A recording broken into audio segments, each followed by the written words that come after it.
आज हम पुराने पुल पे खड़े हैं झेलम पे। तो जनाब ये लोगों की राय ले रहे हैं, जनाब ये लोगों के मसाइल हैं। तो आए जनाब पूछते हैं जी। अस्सलाम वालेकुम, क्या नाम है सर, केड़ी जगह? वालेकुम सलाम सर, साकिब नाम है मेरा, इधर हम सैलम की में रहते हैं।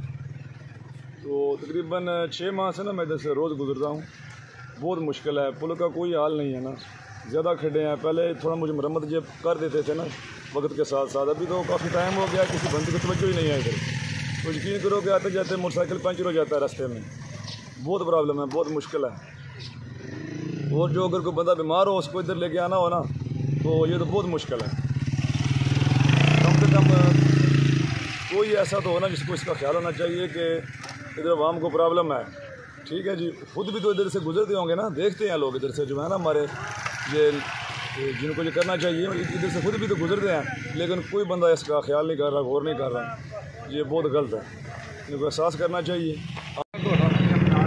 ये कहना चाहूँ बहुत ही ज़्यादा पुल खराब है, बहुत ज़्यादा सारे सब परेशान होंगे इतों लंघदे तको तुहाडे सामने सूरत हाल है। पुलिस वाले भी इत्थे खलोते होंगे न, आमदे जांदे नूं इत्थे रोकदे न, चलान भी इत्थे होंगे न, ट्रैफिक वाले भी खलोते होंगे न। हालांकि सब आवाम फिर भी परेशान है, उन्होंने वजह तो भी परेशान है ज़्यादातर। तो फिर भी पुल के बारे कोई बंदा नहीं सोचता भाई।